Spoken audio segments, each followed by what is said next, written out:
Two more verses and we will be done with Jonah. See if you can pronounce the Hebrew here. And here's how I would pronounce it. Vayomer Yahweh Atah Kasta al ha-ki-kayon asher.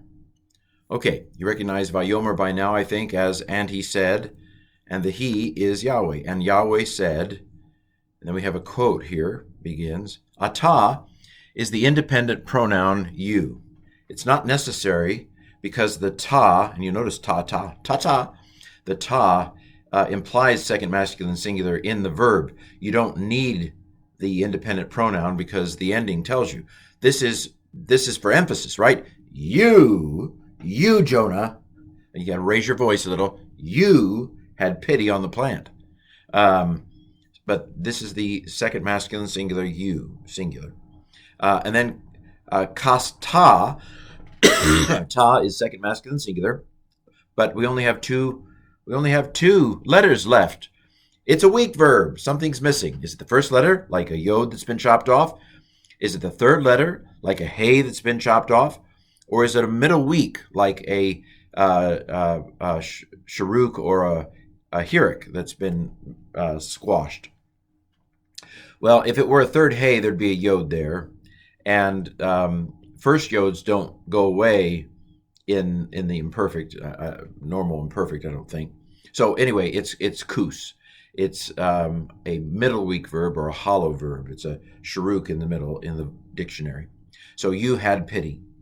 And Yahweh said, you, Jonah, you had pity al ha-ki-kayon, upon the plant. And you know, hey, patak doubling is the, and you know, all is upon. And you know, asher is the main relative pronoun, although we're going to get another one. You know, there's a lesser known relative pronoun in Hebrew that I think we're going to see on the next slide. So, and Yahweh said, you had pity on the plant that, go ahead and pronounce that, Hebrew, that lo amalta bo velo gadalto. What do you recognize?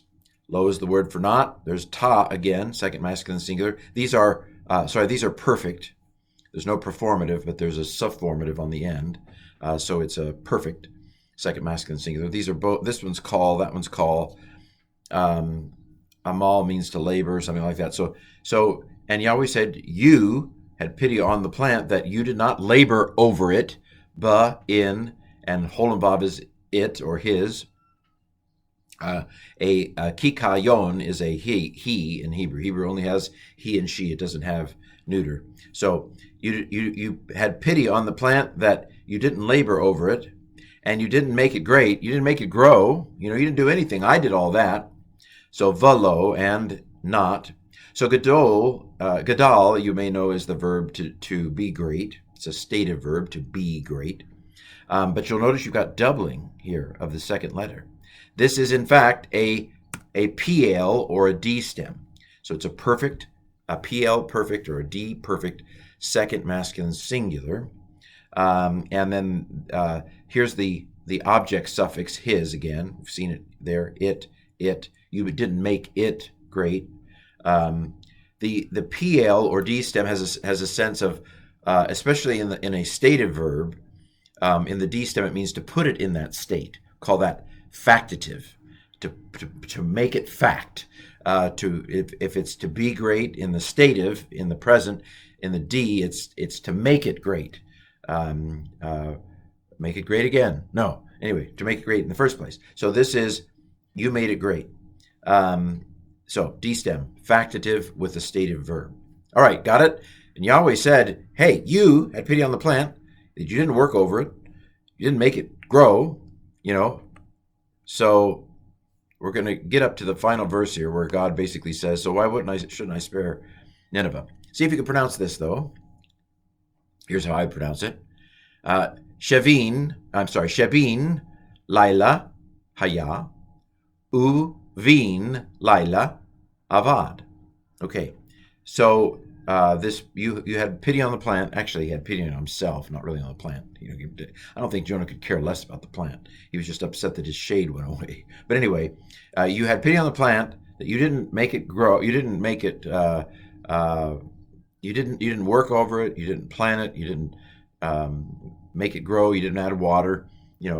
And so see. Let me go back to get the train of thought again. Oh wow. There we go. You didn't labor over it. You didn't make it great. Which, okay, here's the other. So if asher is the normal relative pronoun, just putting a shin on the front can be also. I mean, maybe it's related. I've never investigated this, but maybe the shin here is related to asher. It's a shortened form of it. How sometimes we contract things. I don't, isn't. We leave out letters. We say these things so often we can contract them. So maybe the shin is a contracted asher. I don't know. Shabin, which between Lila, night, it was, veen, and between night it perished. So the plant came up one night and it came up overnight and then it disappeared overnight, and you felt bad about that. So final verse, he's going to say, shouldn't I spare Nineveh, which has lots of people and also much cattle?